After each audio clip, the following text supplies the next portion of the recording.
Hello, hello, Hakuna Mahala, everybody. Thank you very much for joining the Good Podcast today. I am your host, Russ Swayback, and we are trying something new on today's podcast. We're actually live stream videoing. That's the way I like to say it.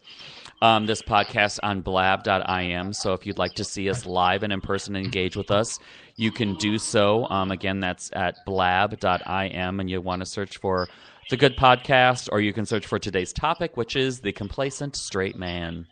And I've got two guests on with me today, but first off, I want to bring this over here. Here is my gorgeous producer. This is my gorgeous producer, Aaron. Isn't he cute? Oh, He's so adorable. Okay, yeah, he loves that. I always have to give him some sweet love whenever I start the podcast. Right. So I'm going to let everybody know here, too, by the way, that we've gone live so that all of my followers know, my 8,927 bazillion followers, you know. Anyway, shout out to my 3 followers.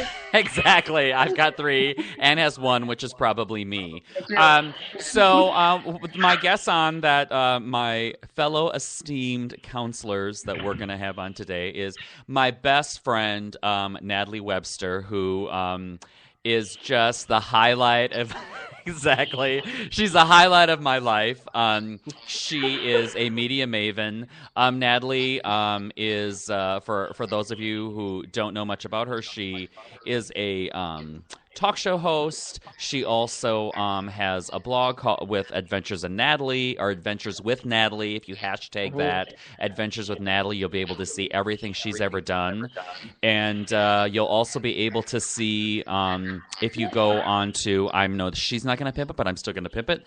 If you do go onto mytalk107.com, she is one of the hosts for Pop Life with Twyla and Natalie, which is on Saturdays, and that streams everywhere in the world. She's intergalactic or We're interstellar. Streamed from the space station. At the International Space Station, for sure. Exactly. That's always what we say. We are both getting dibs for Mars. That's what we want. Exclusives for Mars, and they go there. But Natalie, if you want to give our listeners a little bit more of what it is that you do, that would be fantastic. Oh. Well, against my better judgment, I became friends with Ross a couple of years ago. About when I started on radio. I've been doing my show on My Talk for a couple of years, and I've been doing my blog, adventureswithnatalie.com, where I like to share not just fun things to do around town in the Twin Cities, but trips I take, my random meanderings about things. Like whatever pops into my head. Right. Yeah, and I'm a huge proponent of Spam. Not she the is. email kind, the food kind, because I'm from Hawaii. Right, that's their main meat source is Spam. It is the food of my people. It's the food of your people, exactly. So, and my whenever I intro the show, I always do it as Hakuna Mahala, because that's actually kind of a greeting that Natalie and I started a while back. I know Hakuna Matata, was said in The Lion King. And then I was thinking about Natalie and her people one day. So when we introed, or when we said hello, I said Hakuna Mahala, and that just began this whole thing where now, of course, we, go on and come up with things like quinoa and fava bean and all kinds of other entries when we're opening. Twins have their own language. Right, exactly. We totally do. So underneath me, I don't know how everyone is seeing this, but underneath me you will see my other fellow guest spurt, which is my sister Ann. She has stayed in the small town in Minnesota. She's very... Look at that look on her face. She's like, oh, there he goes. Look at all those likes, Ann. Look at that. Just watch that. 50 claps for you. I know. Anyway, you guys both have more than I do. I don't know what's going on with that. But anyway, so my sister is a title examiner. She owns her own business where she, well, why don't you tell people what you do? Because it sounds better when you say it. You can pimp what you do. I'm a title examiner. I started my own business about a year ago, and I do contract title examining for different title companies. So I look at the documents that are filed to see what needs to be cleared for closing, and then help those companies work through title issues and things like that on real estate so that people have a smooth transaction. Oops, I'm falling asleep. Okay. I drink a lot of coffee. Yeah, and alcohol. So you're probably wondering, our conversation today is called The Complacent Straight Man, which who better to talk about that than a gay man, me. But, where are we also coming from? Our other experts that we have here on the panel, where are they coming from? And all of us, surprisingly, I used to be married to a woman, so I'm coming this from the vantage point of growing up gay, well, technically kind of sort of, always having, female friends. But I'm also a parent. I have a 19-year-old daughter, and Natalie not only has 3 children from her first marriage. 3 from my vagina. Well, 3 children have come. Kids. Right, I'm sorry, and then 2 children with her current relationship, and my sister has 2 spawn children that she's birthed forth from her vaginal regions. And but we all, have interesting perspectives and relationships that somewhat kind of mirror one another. And I think that this was a great topic of conversation for us to share regarding, what's going on when these men in our lives have a tendency, not so much in my world, because gay men don't have a tendency to know more about the birth date of a sports player from the Miami Dolphins, not even the state that he lives in, much less, the birth date of our, firstborn child. And now I'm going to defer down to Ann. Ann, now I'm fairly certain that Kurt knows both of your kids' birthdays without thinking. Absolutely. Absolutely, right. So, Natalie, what about you? What about your first husband? Was he pretty good about stuff like that? What's that? No. No. But I think that had to do more with age. I mean, if you're talking about, and I think what I understand when you say the complacent straight man, it's just a man who maybe is kind of phoning it in and not paying as much attention to detail. Totally. Right. I mean, that's my whole, and I wanted to, of course, make it somewhat gibberish when I said the complacent straight man, but right. I mean, I've seen throughout my entire life with all of my girlfriends, even, through today, that's a continual discussion, where all of my female friends in my life are having this continued conversation about how the men in their lives, yes, are phoning it in. And how it makes them unhappy, and how they're having to pick up extra work. They've been told when they get married, oh, well, let's have babies, and they're going to help out, and then of course the kids come, and then they don't help out, and it's like, and why? I'm trying to understand and wrap my head around, and bring some understanding about why does this happen? How did we go from this I don't know, creature, human, whatever it is that people want to call it, where, we were the alpha, we were taking care, we were out, we were hunting, we were doing all these things, and we were really the head, as, they talk, of course, about in the Bible, the head of the family, however it is that people want to look at it, to now, where really, this is my opinion, of course, I need to sound like my mother, but, I somewhat think straight men are kind of laughable. I look at their responsibility levels and I'm thinking, okay, you go to your job. You're really great at going to your job. But then it's like you go home and it's like, oh, well, yeah, but you have your children to take care of. You have your wife who's supposed to be an equal partner with you, and you're wondering why you're not getting laid. Well, you're not getting laid because you don't know how to fucking do the laundry. Like put the dishes in the dishwasher, asshole. All of that shit just doesn't happen. Your wife doesn't have a magic wand, So it's kind of like, why is he ignoring that shit in his world and not helping? I don't get why they don't help, I have feelings about this. Okay. First, are you hearing the feedback? I'm wondering if people who are watching are hearing the feedback, and I'm wondering where it's coming from. Because if we're I'm getting a little bit of it. Natalie, it's probably because you don't have headphones. I do have headphones. Or my sister? Yeah. Oh, it's because my sister doesn't have headphones. And so she needs to turn her speaker down a little bit. Maybe turn the speaker down because you can hear it's the feedback coming back. I think that is what it is. All right. Fucking technology. My sister is so fucking dated. I swear to God, she just figured out the wheel happened. I can get my job done. That's it. I do my job. That's it. Oh, we've So got I'm we've got going to someone. kind of call We've got shenanigans a bit on this. I think it's a generality. I don't agree that that is the state that you can make a general blanket statement that, all men are phoning it in.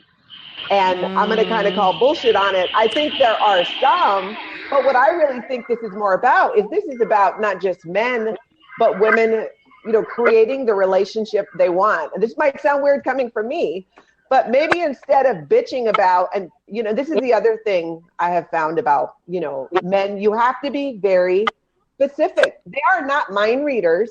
And Right. women, we tend to want them to figure it out or get what I meant by that look. They're not going to get it. They're never going to get it. You have to say, baby, I love when you help me. Could you help me get these dishes done? Can we do it together? Get it done faster, then maybe have some time alone later. I'm just saying, I guess my stance on this is don't be such a bitch and be, on both sides, but even as a female, be supportive, show them. You have to be very specific. You got to lay it out. You got to bullet point it. You cannot drop hints that you want help. You have to say, hey, I could use a hand doing this, but then return the favor. If you see your husband out raking the leaves, say, hey, do you need a hand with that? Right. Because I'll tell you what's going to happen. Right. He's going to start going, wow, she offers to help me do this. She offers to help me do that. You know what? I'm gonna do the same. I'm gonna return it. People tend to treat you how you treat them, and I think it has to start with the individual. So I'm not ready to throw them all under the bus. Well, and I'm not trying to totally throw everybody under the bus, but we've got William here, who I think probably has an opinion about my opinion. Hey, thanks for coming. Me on. Yep. Hey, I agree with what she said about the communication styles. There are communication styles, and what I found as a male and working with other males, we usually communicate really well when there's a common task or goal that we have to accomplish. For instance, war or something like that. But once that's over with, we don't communicate the way, I guess, women do continuously. And I don't know if that's a social thing. I don't know if that's a biological imperative, but I do notice that. The other thing I wanted to say is when you look at media and how men and women are portrayed, most of the commercials you see, we're portrayed as being dumb or just we don't have a clue. And in addition to that, I guess if you involve things such as women's lib, there's a propensity to project an image as to where a woman doesn't need a man. And I think our position as the alpha, as you mentioned previously, has been devalued. And when you get to the younger generations that come into the scene and they've seen that over and over again, by the time they get to the point to where it's time to go out into the world, they say to themselves, well, hell, what's the use of even trying to be an alpha male? I'm no longer needed. Exactly. Totally, and I think William Ross makes a really good point with that. And that I look at it too in the way that we treat our children. If we speak love and we speak into them that, you know what, you're doing great. You're going to do great. Of course, there's times they mess up and you need to keep your pimp hand strong, but not literally hitting them, but I'm just saying, keeping them in line. Right. I think it's the same way. And I've seen that where in a relationship, where the man does something and it's just way too overkill. You got men, in my opinion, respond well to being built up the same way I would want to be, but even more so. They are the providers. They are the leaders in their family. My mom always said, the man is the head of the household, but a smart woman is the neck who knows how to turn that head. But he is, he is still the head of the household. Right. But let them be men. And I find that then when you have, and today, it took me 2 marriages, 2 divorces, and multiple relationships to figure it out today in my relationship, is it is about acceptance and accepting each other's, plus points, but also your downside and knowing what your strengths and your weaknesses are and not exploiting it. Maybe trying to, like Ross, I can't do laundry to save my life. And I've been asked by my partner, who kindly came to me and said, baby, I love you. I love that you keep trying, but stop doing the laundry. Right. Yeah. I want to give an example real quick, and then I'll get off. It's a reference what Natalie said. I have an 18-year-old son. He's in college now, and I'm not too keen on telling him to go out there and try to be a provider in a, I guess, traditional patriarchal way. because of the things that I mentioned previously. And a personal example is this. My wife comes home and she's just went grocery shopping and she has all these bags. And she does this thing where she puts 4 bags on each hand and brings them into the house. And forever I said, honey, why didn't you call me? Why do you knock on the door and say, come out and let me help you? Because as a man, I want to help her. I'm stronger than her naturally, upper body on average. Right. Let me help you. And she continuously does it. So eventually I got to the point to where I didn't concern myself about it because it was like a lost effort. So I don't know. That makes sense. There wasn't a value you weren't appreciated. Yeah, exactly. You have to allow us and accept us, because in this society today, we're not needed because there's no saber-toothed tigers outside waiting for you. There's no marauding tribes trying to snatch our women. So some of the things aren't necessarily needed, the traits that we have as men. But the trick is to accept those traits and allow us to somewhat live them out or to utilize them. Even though they might not be necessarily needed, they're still there because we haven't evolved biologically based on how society has evolved. Right. Well, and I think too, what happens is in a relationship. Thank you. It starts to change. Like things are 50-50. You're both doing stuff, and then something needs to be done. So the wife steps in and does it, and it's something that maybe the husband started to normally do. Pretty soon the wife is doing it all the time. And then it's another little thing that the husband might have started doing, but now the wife is doing all the time. And so the husband just kind of sits back, and things are still happening. The house is still moving. Everything is still on track. And they may not necessarily care about some stuff getting done the way the wife wants things to get done. So they just kind of sit back, and before you know it, you're doing your full-time job and everything, but then you're still doing these additional things that your husband doesn't even think about anymore. And you're just doing everything. When I think part of that they're complacent, it's that we kind of let them, through a gradual process, become complacent. Well, you stop communicating about it. And Ross, you and I have talked about this a lot. It's that it's continuing to communicate and, sharing what those needs are, but not sitting there and being all pissed off and resentful because someone didn't do something, but say, hey, what happened here? And most of the time, I think you're going to find it's, there's a reason for it. Right. Or they just don't know. Oh, I didn't realize, and I've had this conversation in my relationship where he says, I didn't realize that it was that important to you. Because for me, that's not a big deal. Right. I'm the one who feels the need to dust a lot more. It just, everybody has their different levels in their relationship. Right, their wheelhouses.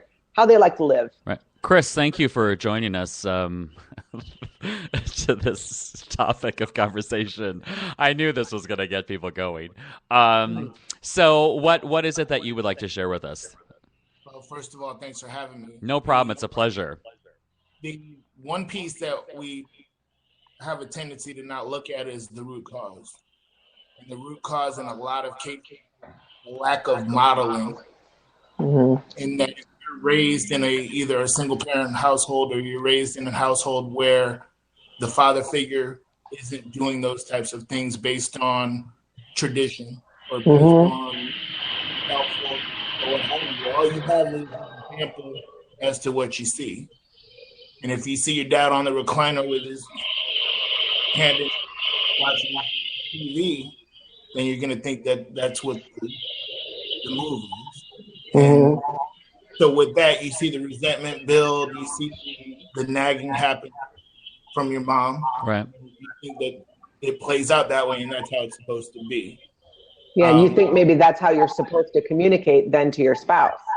And in addition, when you look at the number of single-parent households, when I talk about the emasculation of the man, I think that you enter, and not even just single-parent households with young men being raised by women alone, but the same without a father in the home, a woman suffers because there is, again, no model there, and there's no indication as to how I should be treated. You hit a survival mode. You look at things from a independent standpoint. That's huge nowadays.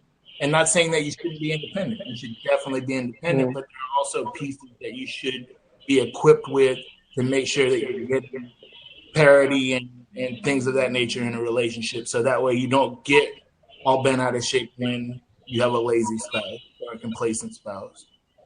So just go ahead, Natalie. I'm sorry. Sorry, I was going to say, and not everyone is like Ross, who has all these talents and, things in the home and lifestyle. He can cook, he can decorate a home. I know I raised 2 girls and then I raised my son, who's now 17.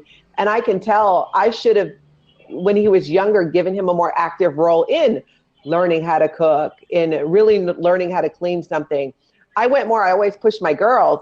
And now I can see that kind of, I look at him and I go, that's, I want him to be good husband material. I want him to be a good father. And part of that is understanding how to take care of yourself in the same way we want our girls to be, independent and educated and take care of themselves. Right. There's both sides of that coin. And I think, Ross, you have an interesting perspective because you do both. Well, I do. And I was just going to bring, a couple things up. First of all, it's interesting for me because I was not close to my father, so not having that modeled. My father was an alcoholic. He was just not there. He was there physically, but he wasn't there. It's weird to say emotionally, so to speak.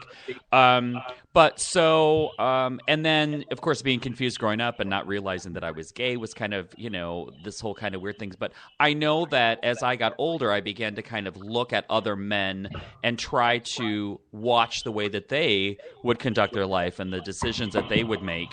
That's how I went about trying to figure out my own modeling, because I knew that I had to figure it out. It wasn't something that was going to be provided to me through the way that it normally always is. But I think that the last gentleman was on, I was going to actually ask him a question, but now he's gone, which is, from as a straight man, and him talking about, feeling or this emasculation that goes on with straight men.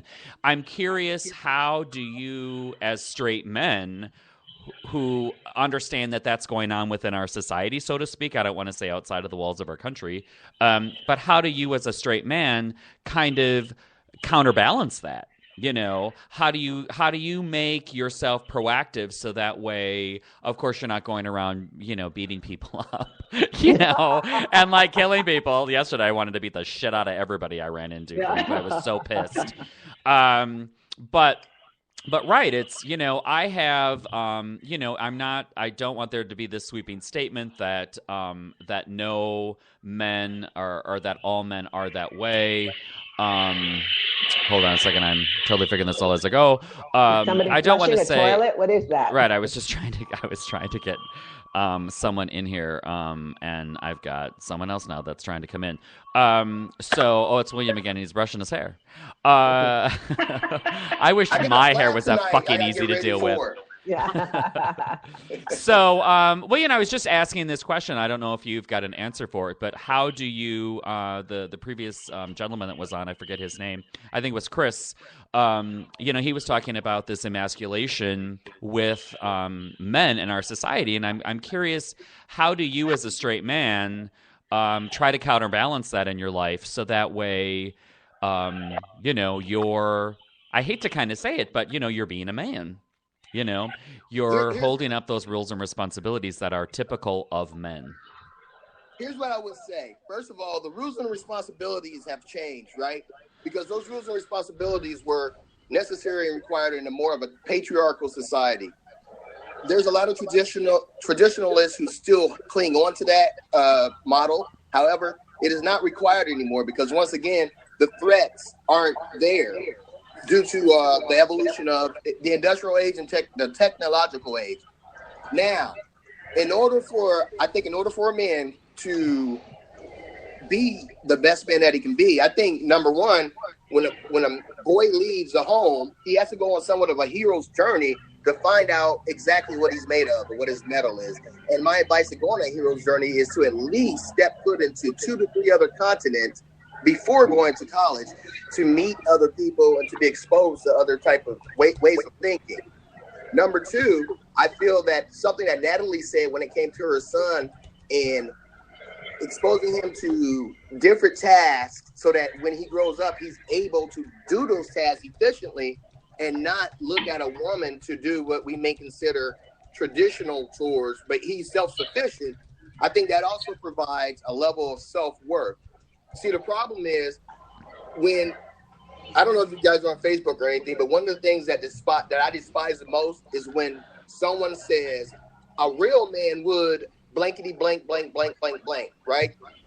Most of the time, a person who's saying that, they have no idea what it's like to be a real man or what responsibilities are thrust upon us that come with the right of being a citizen. You see, when I go to college and apply for financial aid, my counterpart, a female, she's also applying for financial aid. However, there's a responsibility that comes with that privilege of getting financial aid as a man. It's called a selective service card, right? So I think a man has to get his concept of being a man totally independent from what everybody says it is. And I think that's individual to every man. And he has to have a really strong sense of self-worth in order to bring something to the table that is totally independent of the whims of a relationship, because it's never 50-50. I'm on my second marriage now, right? I've always had that fallacy of, all right, it's going to be 50-50. She's going to be here and I'm going to be, no, a lot of times it's 70-30 or 80-20. And if you're not strong enough, if you don't have a strong enough sense of self and self-worth that is totally independent of what people say a real man or even a real woman should be, you will falter and you will be that guy sitting on a lounge chair being nagged or in a reverse case, abusing. You know what I mean? Mm-hmm. So I think a strong sense of self-worth that starts with some of the things like Natalie said, being able to know that whether I'm with someone or not, be that male or female, I am worthy. I have something to give to this world, and I am of value, irregardless of how I'm portrayed in the media, irregardless of what political movements may be thrust upon us. I'm a badass. You know what I mean? Right. No, I get exactly. it. You I have totally value. Get it. Right. You have value. Based on who right. you are. Right. Just because of who you are, not even necessarily what you do. And, yes. We're living in a time where many, traditional gender roles are being redefined. Yep. You have you have guys now who are classroom moms at school. When my older kids were younger, that would never happen. On one of my bonus kids football team, the team mom, was a dad. I think it's funny they still call them class mom and team mom. But the roles are changing, and I strongly feel at the end of the day, it's about working out in your relationship what your strengths and your weaknesses are, and supporting each other in those and celebrating, when you hit the nail on the head on it. But again, for me, it's, I don't do laundry as well. My man does laundry amazingly well. Right. I think he hates doing pots and pans. I mean, you work it all out. Right. And I don't want to come at this from the traditional, the woman's supposed to cook and clean, the man's supposed to be out there, foraging for food and shit like that. But it is that whole kind of, and I get that relationships can be 30-70, 20-80, sometimes 60-40. But it shouldn't always be 80% of, the woman. And there shouldn't be, Sean just brought something up here in the comment section about scorekeeping. I know that that's something women do.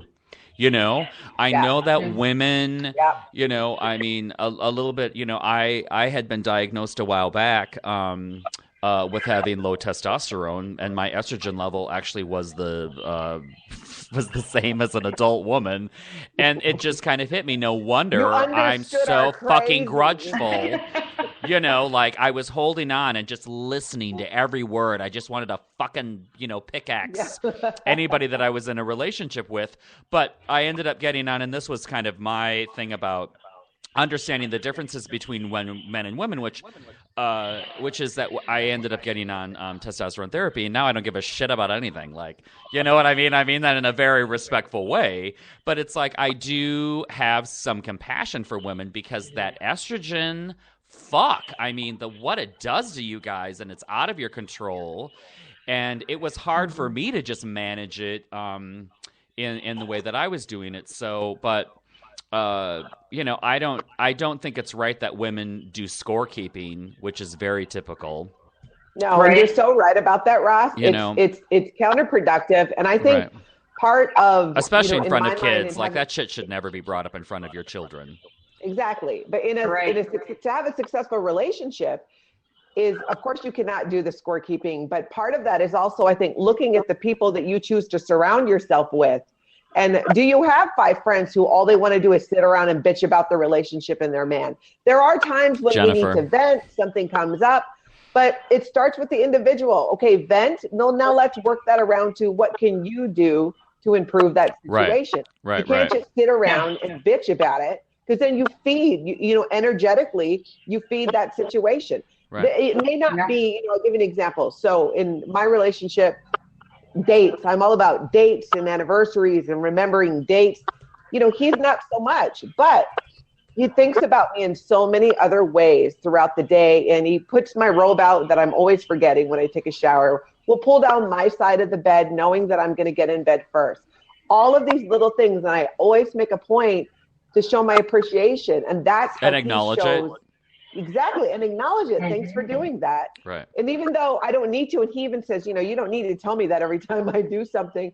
Said, I know, but I so appreciate that you do that. Yeah. You get into then even that whole topic of, you know, how your love language and how you express it, you know, through acts of service or through physical touch. Right. And we differ that way. And I think that sometimes comes into play that way, where someone might be showing you, you know, your man might be showing you his love and affection by, hey, I took out the garbage, I raked the leaves, I want this house looking nice for you and for the kids.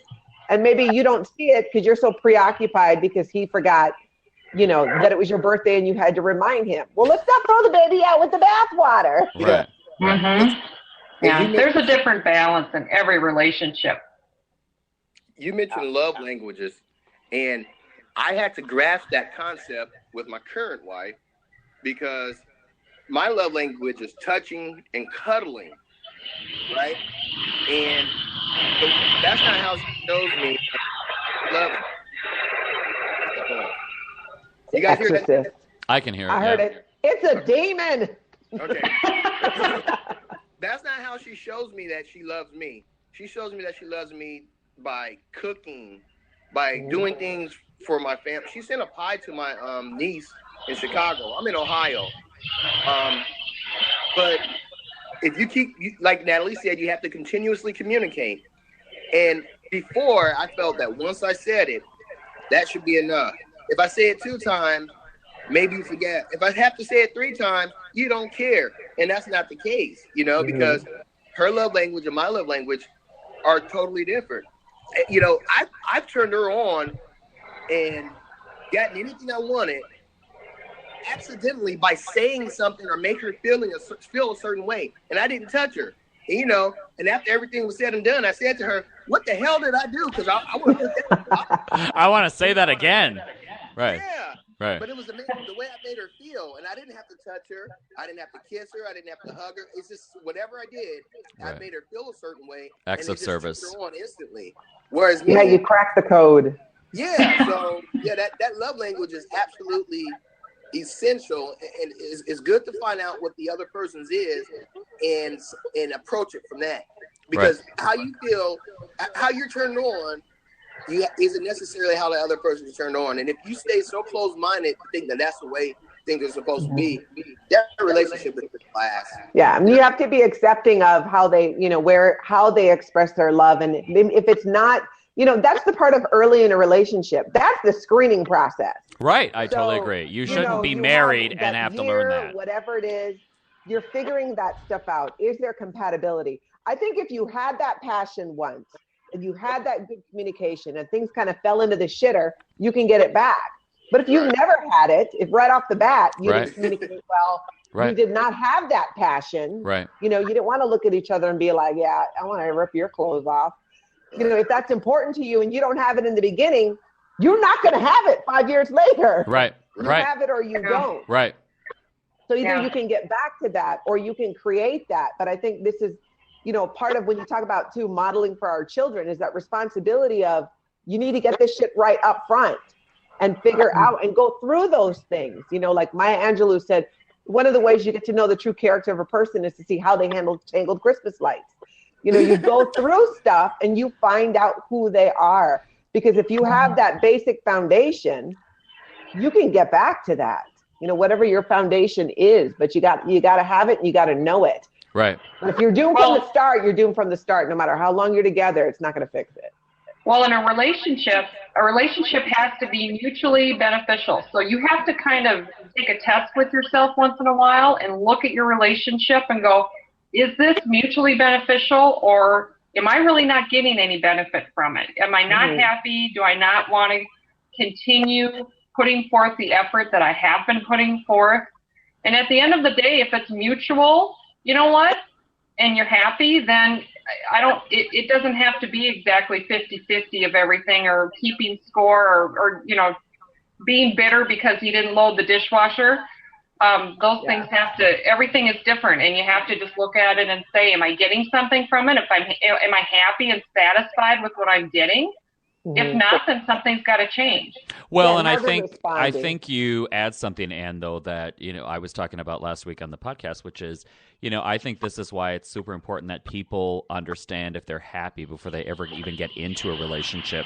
There's so many unhappy people dating and getting married, and then therefore expecting that other person to fill that void that they've never taken the responsibility themselves to get rid of and to fix, or so it's kind of like you can't put that responsibility to fix your bullshit. I can't do it. It's enough, working on my own life. So, but yeah, no, I agree with you. I think that we should always be kind of self-aware and thinking about our relationships. And I think, and William, you had brought up even earlier in this conversation, I think it's sad. Back, I remember probably 20, 25 years, maybe it was like 20 years ago. I shouldn't think too terribly. But, when I forget, and of course now I'm totally forgetting the name of the show, with Tim the Tool Guy or whatever, Home Improvement, and I remember that was such a big show, and yet he... his whole shtick was just kind of this lackadaisical, phoning it in kind of guy. And it's unfortunate to me that we don't have more role models, more shows, more things going on in the media that portray men, unless I'm completely unaware of them, that are portraying men in a positive light. Cartoons, Ross. I fucking love cartoons. You love your cartoons.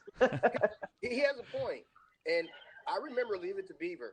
Okay, I'm about to be 43. I remember Leave It to Beaver and a few other things where the man was somewhat portrayed as knowledgeable or that he mattered. But as time went by, that's not what.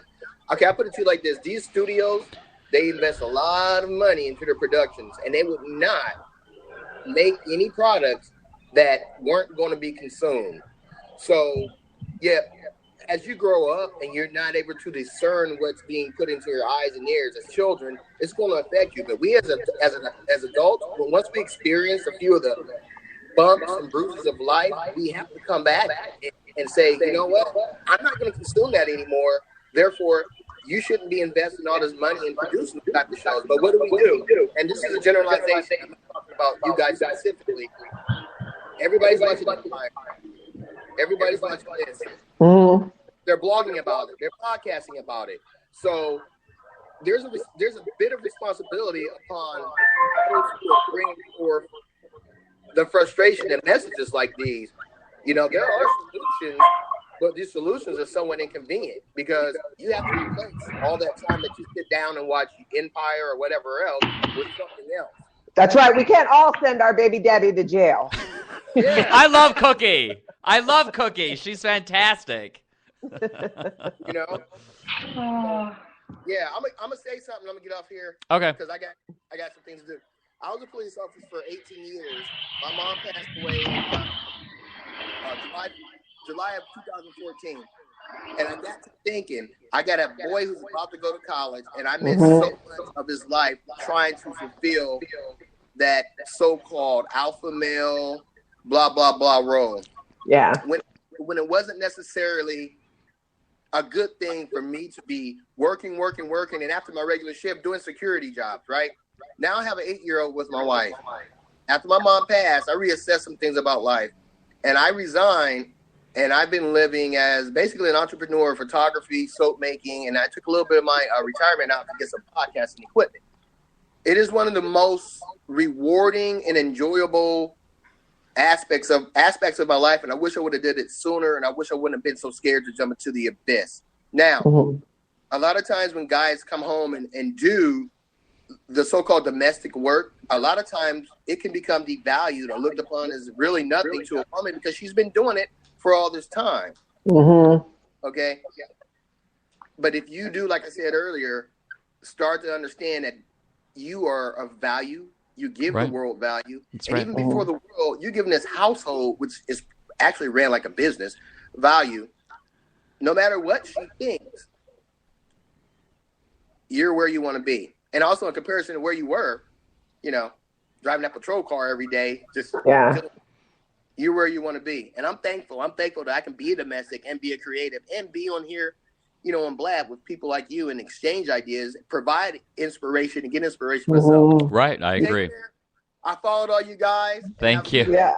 Thank you, William. Have a fantastic day.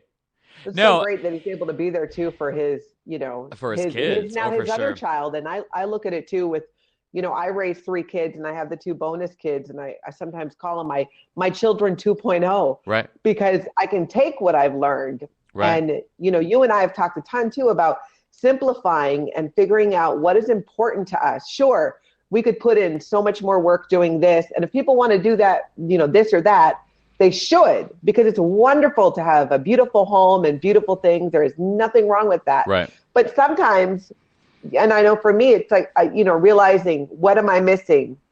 You know, what's important, being there, you know, and moving on to that next chapter. Like, you know, you raised your daughter. Yep. Hadass is, you know, living, she's in a relationship. She's, you know, it's a whole other chapter for you. And it's interesting to look at her relationship that she's in and then see how she has taken what was modeled to her, or necessarily even just communicated by me, because you can't obviously model everything, but what was communicated to me or communicated by me in order to, you know, say, now listen, and because my dad would always do that. My dad would say, just don't do as I do as I say. He was like a total hypocrite.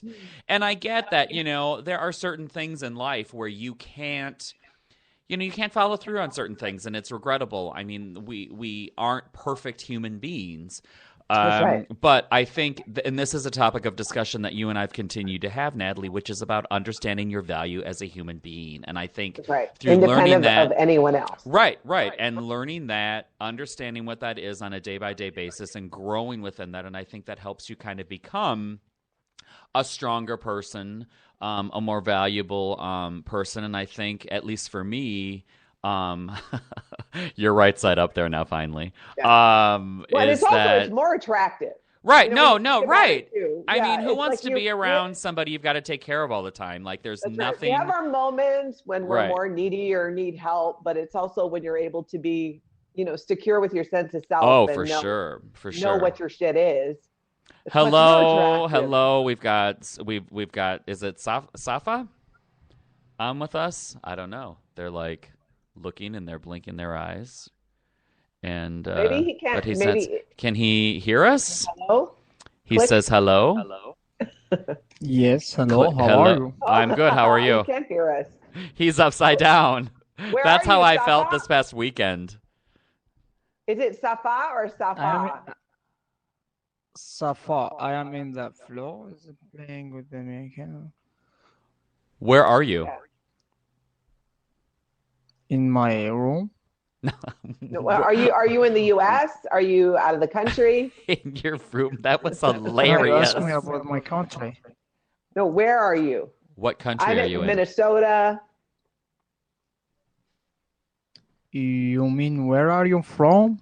Where are you? Where are you located at this moment? What state or country is your room in? I am in my room now. Yeah. All right. Well, we have determined that Safa is in his room. Yes. So that is good. So no, I'm sorry, my English is not good. So maybe I think you are asking about my country. Yes. If you ask me about my country is Iraq now. Okay. Okay. I didn't know they had Blab in Iraq. Well, welcome. Welcome. Yes. Thank you. And you, where are you from? Ross and I are both in Minnesota in the United States. Only 1 minute. Just once. Okay. Have you been listening to our conversation? My language is not good, so sorry for if I can't understand you. What do you say? Oh, well, you just sit there, Safa, and you look handsome because you're doing that really well. Very well. Just sit there, smile, and we will talk for you. Yes. Okay, I just will stay listen to you if I understand you. No, it's totally fine.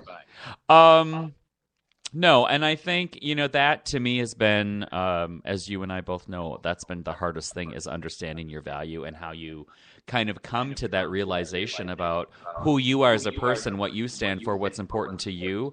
And then when you get into those relationships, recognizing that it's okay if, as a man, your wheelhouse is, say, cooking and cleaning, and it's not fixing the car. And because that was, in my relationship with when I was married to a woman, we both had those kind of reverse roles. I was cooking and cleaning, and she was very much the taskmaster. She was totally the person that would go outside the home. She wanted to work. She wanted to do all the heavy lifting that way. Not that I wasn't strong, because everybody knows how strong I am. But it's that whole kind of give and take and understanding, like, how are we going to make all this work ultimately, and continuing to make that work. I've been in several relationships with men, and since I came out, and it's very different, two men together, because you both have that dominant nature about you. You just want to be. Sorry for cutting. No, sorry for cutting. I just want to show my. But when I was the really boy, that's why I'm talking about it. Hi. Oh, yeah. That's very nice. Yeah. That's very nice. Is that you? I was totally fine with watching that for the rest of the hour and not saying anything, frankly, as far as I'm concerned. He can come back any old time he wants. But yeah, I mean, when you've got two men in a relationship, it's interesting because, those chores, of course, have to get divvied up. But especially in my last relationship, there was this whole kind of dominance thing that we both kind of kept dealing with. And I'm naturally dominant. And he, I think, just definitely just wanted to rule over everything anyways. So, but coming to that realization that we had to divvy up those roles and responsibilities within our relationship, and not having that kind of, those defined, which I think are really just going outside, those defined male/female roles outside of the fact that she has to carry the baby. You're never going to get out of that one, Natalie, because you have the vagina. So you have to carry the baby. This womb is closed forever. Well, yours is closed, right? It is now a one-way. Right. I still want you to have another baby, because I want to. That's not happening. Do your I hope shower. You're looking to adopt one, maybe, because it's not happening over here. I'll get you an American Girl doll. How about that? And we'll have a shower. That'd be really hilarious. Anything, I love anything miniature. Right. Oh, I know you do. So much a doll. I would like a miniature horse. That's what I really want. I think Jason Matheson has one of those for you, from what I understand. I would like one. Miniature horse, for sure. So, that's very interesting. I see William is back. He's not sick of us yet. Sure. I'm just damn it, what the fuck does he want? Seriously. You made a statement about being involved with another man and the dominant issue, and how you established that. I beat him up. That's what I did. You did what? I beat him up. That's what I did. Okay. Well, I'm joking. I didn't. That theme, I think, will eventually go into the courts based on the recent, acceptance and legalization of gay marriage, right? Mm-hmm. Now, I've been through divorce, and certain things are automatically allocated to one of the parties, one of the other parties. How do you think it's going to play out later on? Because even gay marriages, they're going to go through. I think the divorce rate will probably be the same as, I guess, the other type of marriage. It's totally going to be the same. I mean, we've done an awful job of showing that that we're better at it than you are. Okay, well, I'm just gonna say that I'm not married, but sure. Yeah. Right. When they passed that law, this is what my opinion was. I personally didn't feel that the courts necessarily cared about gay marriage. What I saw them do in an instant was double the amount of business for the divorce industry, right? Oh, exactly. And the laws are And the gonna be wedding the same, industry. whether it's a straight couple or a gay couple. Marriage, that's all part of marriage equality. Is now the gay community can be screwed over as much as the straight community. Hooray! I'm so excited. Yeah. And and the irony is you have, where now I think it's wonderful they have the choice. And I think it's funny that today, at this day and age and stage in my life, I don't want to be married. I want to spend my life with my boyfriend, with my partner, but I don't feel the need to get married again. And I think that's one thing that the gay community could have showed the heterosexual community in terms of relationships. They've done it so long because they didn't have a choice, and they did it successfully without involving the state.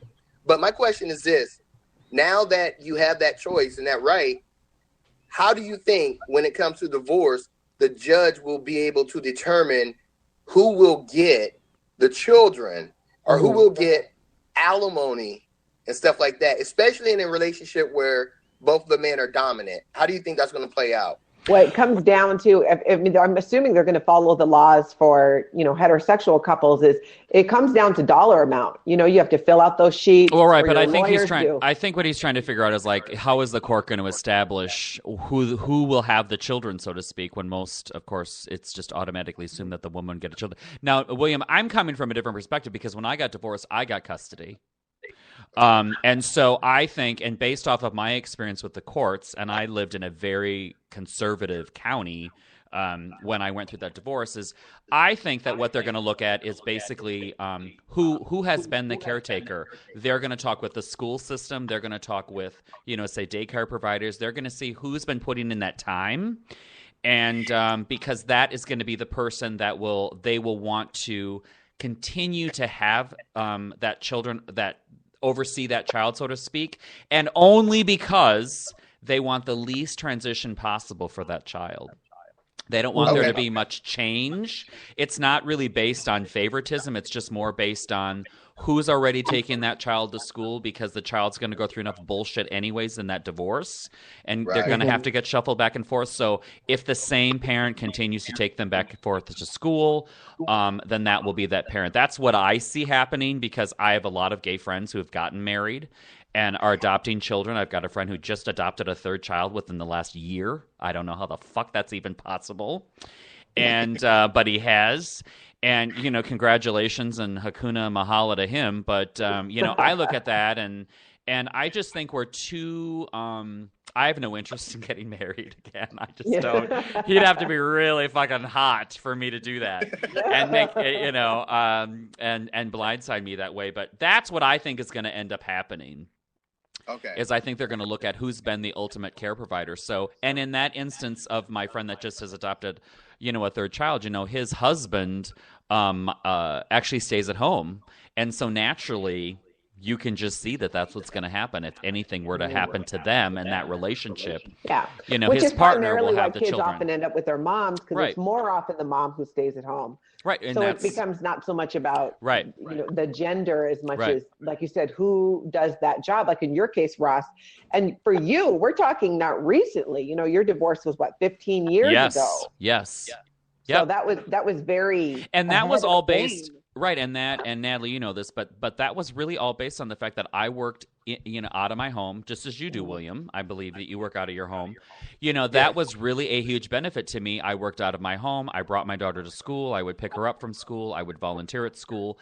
That ultimately is what played the massive decision when the court, decided that. As soon as they talked to the school and the school said, yeah, this is who we know. If we saw the mother, we probably wouldn't even know who she is. No offense to my ex-wife. She was a wonderful person. She just had a vagina, and I wasn't into those. But that because, and again, I state that because I think some people will view that, especially I think in the court system. And here we've gotten into a completely different topic, but I think talking about gay marriage is a very interesting topic for us to discuss, on another episode. Not that I don't mind talking about it right now, but I forget where I was going with this, but Well, I think it'd be interesting too. I think from the perspective of, does it change things? This is what I would like to see as the show topic. Is in the heterosexual community, today at my age, and I'm coming from a place of 2 divorces, and now I'm with someone. Right, I you just have no reason to judge anyone, right? Exactly. I feel that marriage in our situation would change too many things, and I see that happen, where it changes your relationship in a way that's not good. There's you taking each other for granted more. I'm curious, is this happening in the gay community? Are you guys still going at it like bunnies? Or now that you're married and you bought the cow, is somebody, what is that like? So I'd be real interested to hear from men in the gay community who have since gotten married. Are they as miserable as most married heterosexual people? Yes. No, I'm answering that honestly. I'm answering that honestly. I have really only have a couple of friends who, I have several that are married, but I only have a couple who they actually are happy, and several have even gotten divorced. It's interesting. I have some friends who were together for 10 years. Then they, of course, got the right to marry. They got married, and they were divorced within 9 months. And you're like, what the fuck? Like, how? I have no idea how. And they ended up adopting a child within that 9 months. It was fucking crazy.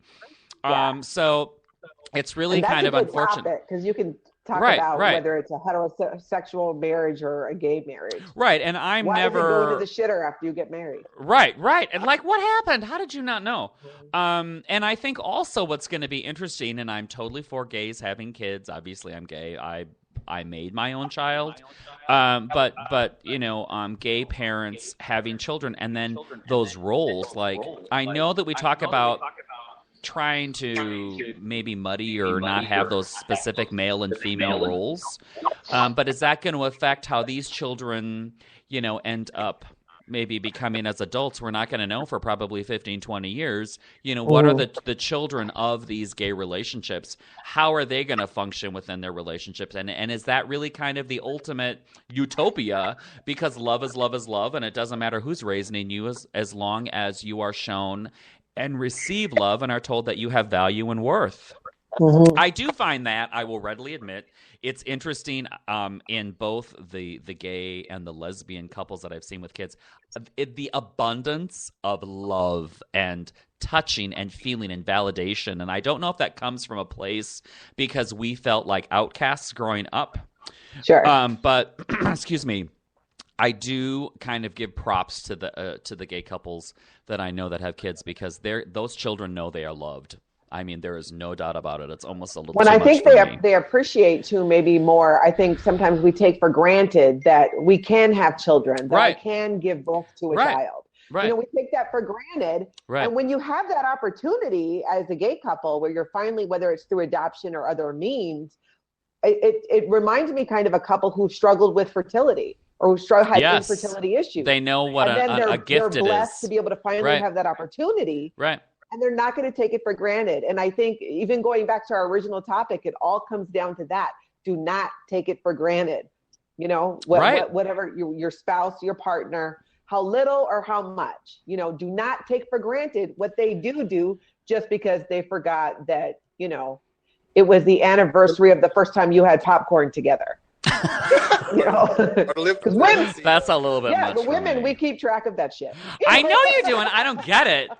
I don't get it. Day 2 years ago, baby. Yeah. We kissed with tongues. And we're like, what? Right. You're like, what? No. Yeah. But we do it. So just don't. And that's got to be the estrogen in you, because I can speak from personal experience, having been there and done that kind of shit. Right. No, I totally get that. Right. Yep. All right. I'm out. Thank you again, William. Oh, let me follow you quick before you go out. There you go. Okay, now I'm following you. So, thanks again. Yep. No, I think that the whole kind of gay relationship, we should totally talk about that, because I think people... Oh, totally. I would love to hear from gay people who've gotten married, and I would love an honest answer. Is it all you thought it was going to be? Right. Or are you sitting there going, oh, shit, what were we thinking? Right. Well, and it's interesting too because I mean I was married, so I know what it was like. So being married to a man isn't going to be any different than being married to a woman. Outside Not really. of right, no, I mean it's a relationship and you're legally bound to that person. Yeah, and I think that it would be something interesting for us to get to the bottom of is more that idea of what happens, when for so many people, because you and I both hear it, and it's part of what got us on today's topic about the complacent straight man. Right. What happens, after that marriage, and more importantly, what can we do to fix it, or to change it, or to model better for our children so they're not going through that? I think marriage is a beautiful thing. It's just today, it's not for me. It's not something I did well. But I am an amazing girlfriend, let me tell you. I mean, you know that. Well, I am amazing. Wonderful girlfriend, not a great wife. You know what? I don't know if any of my previous boyfriends are listening right now. You'd have to phone in and see if I'm an amazing boyfriend. I really don't know. I think I was an amazing husband, but I don't think that my ex-wife would probably say that now, considering all the crap that we went through. But yeah, the ex-spouse are usually not the ones you want to go to for a vote exactly. of confidence. I don't think she's going to give me a good recommendation on Yelp at all. I don't think that's happening. She'd be like, that bitch, Ross. Right, exactly. That's not good. I don't think that's going to happen. Took my womanhood. Right. So, No, and I've enjoyed kind of talking about this. It's helped me, especially with the comments here that people have come up with, with William and Chris and Rye Young here, and even with you, Natalie. Like we've never really had a meaty conversation about this. And I think, I came at it from a place of having, of course, so many female friends, and I feel bad for them. This picture that gets portrayed with respect to how awful their lives are, so to speak, or how they're being, we've had those conversations about friends of ours who are unhappy in unhappy relationships, and they feel like they've got to be compensating all the time for their husband, and you want to help them. I'm a total, and I suppose that's the man in me, but, I want to help. I want to fix, what do we have to do to move forward? I think, and we've talked about this, that it just goes back to, well, you can't control how someone else is going to behave or react. Right. All you can can't. Control is you. So put out there the relationship that you want, create that. And again, there's always going to be times where we vent, but there comes a point where you have to turn it around and go, all right, what can I do? Because bitching about it all the time is not going to help anything. Well, and I just, I tell my kids too. Right. And it just hit me, I didn't have that resource growing up in talking because my mother was super negative and my parents didn't have the greatest relationship anyways. But, with my daughter's relationship, it's been interesting to have her come to me and talk to me about her relationship with her boyfriend, where they've now been together for a year. And she's come to me and she's like, well, this is what's going on. I don't know if I should be concerned or what's going on. And it's been nice to have her come to me to develop and foster that relationship where I can say to her, you know what, that's not a big deal. You've got to look at the big scheme, the grand scheme of everything here and go, that's, you have to ask yourself, can I put up with the fact that he farts in bed or something like that? But there have been, I remember one in particular, and I won't bring it up, but there's been one thing in particular where I told her, you need to keep your eye on that because that could be something that, you go, right now, but then you guys are married and 5 years down the road, you're like, that is fucking irritating the shit out of me. Yeah, exactly. And I want to punch him. What you find endearing today. Right. They grate you tomorrow. So, and that's that whole balance with your kids, as having that understanding or that ability for them to come and use you as a sounding board, because ultimately we know our children best and we are the example that, was set to our children. So hopefully, ultimately we're giving those examples of what kind of a role model you should be as a human being in general. To them, so then that way they're going out and they're finding someone who values them and understands that they have self-worth, because through our example to them, they're going to find that those things within the partner that they find as well. Exactly. It's all our whole so goal tied as parents together. is just not to mess our kids up as much as our parents messed us up. Well, you fucked your kids up, so I see their therapy is exactly. for. I see their Facebook posts, and I'm like, fuck, Natalie, you really did a number on those people. Keep my pin pan strong. Exactly. You know? With your exactly. Oh my God, you're so funny. And my kids would always laugh. I would say, "Don't make me get the belt." They would just laugh hysterically because they knew, I wasn't a parent who spanked, but I sure as hell knew how to disable a phone or shut the internet off. Oh my God, that's hilarious. No, or show up at a party and make sure you're there and embarrass you, and show up with a breathalyzer. Right. My dad was all he had to do was flash a look. And that's the kind of parent I was. Or I just had to go, are we really going to have this conversation? And that was enough for my daughter. I didn't have it very much, but I believe in healthy fear with your children. Yeah. I think that's a good thing. They should fear you a little. They should fear you. They should, yes. The sound of certain things out of your mouth should scare the shit out of them. So that way they understand. And just it's about respecting authority, but it's important to also be an authority figure that's worth respect, too. Which is how we come out of this conversation. You want to make sure, as a man, I want to make sure that my daughter respects me as a father, because I know ultimately when she's going out and she's searching for her husband, that the example that I've set for her is what she's going to subconsciously be seeking. That's right. So she picks an asshole. That's your fault.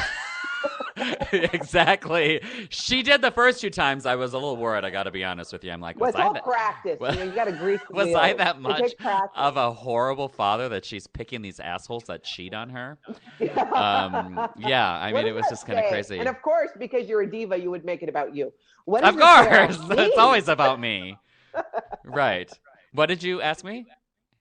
Me? I don't think I asked you anything. But I was thinking if we're almost done, because I got a sandwich here with my name on it. I know. I mean, I'm surprised you haven't eaten it yet. So I want to. You want to, right? You've been restraining yourself very much.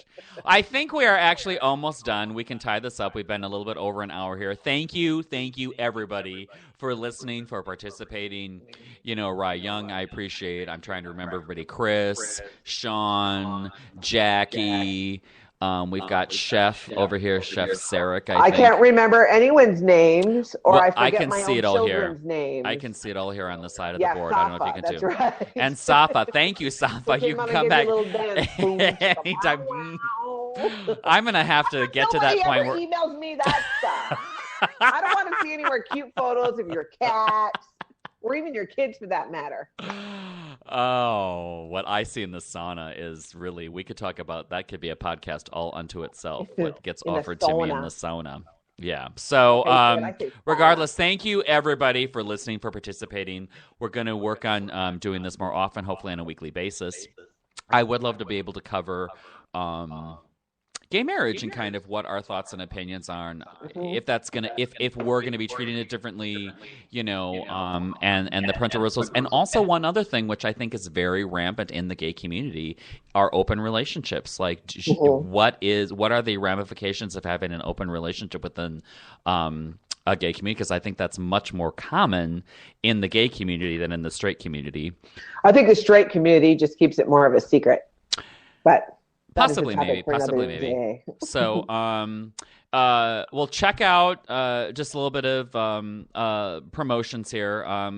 Like my Facebook page. Find the Good Podcast on Facebook. Find me on Twitter. I'm also I'm the lifestyle expert for Fox 9, so you can find me on fox9.com, or you can find me, of course, on every frickin' social media platform possible. Next Friday, I do just want to do a little Friday. Wait, hold on. What about I'm going to talk about you. I just wanted to say one thing about the podcast. Next Friday, I'm very excited for anybody who's listening and is thinking about showbiz. Like, what are some of the things that I need to do? I'm going to have the head of casting for Fox Television on the show, and we're going to be talking about, how do you get cast for a show, and what are the things that you need to work on before you even reach that point, and how to connect with a casting director so that way you can, be in front of everyone. Do you sleep with them at the first meeting or the next one? I already slept with him, so that's how I got the interview. No, I didn't. He's very hot, though. I would like to. But Natalie, let's talk about where everybody can find you, because let's talk about me. Right, I know. Okay, so you can find me through my blog, adventureswithnatalie.com. You can send me a friend request on Facebook. I'm Natalie Webster. Right, important. And Natalie N. Webster on Twitter. The Twitter. Mm-hmm. The Twitter. And you can also listen to Natalie. My radio co-host, I will friend anybody. You won't? I will. Oh, I will friend. I'll friend anybody. Unless you look like you're one of those crazy people who are trying to, I just don't accept friend requests from ladies who are showing their titties because that's not my demographic, and I know she doesn't realize that I'm gay, but I talked about that. Yeah. That's the people I don't accept. Yeah.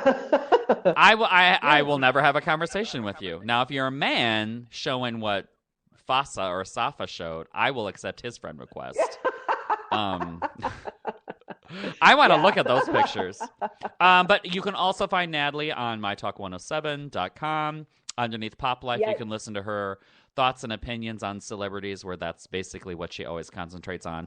And Natalie, we cover everything entertainment. Let's not also forget that for those of you who are fascinated with the Scientology community, Natalie used to be heavy into Scientology, which we should probably talk about that sometime. That's right. I grew up in Scientology and left as an adult. Right, exactly. So, but all right. Thank you so much, everybody. Truly, truly appreciate it. I love your love. And for all the people who are asking me, my kitty sweater is from Toddland. So it's got little meows. My sweater that no one asked me about is from Ooh La La in Excelsior on Water Street. Whatever. But what I love about it's got little meows all over the banner here. So, and the kitty's got a little ball of yarn. Meow, meow. Let no one say that Ross Wayback does not have a pussy. I know, exactly. So you can touch my kitty today. He's wearing it. Exactly.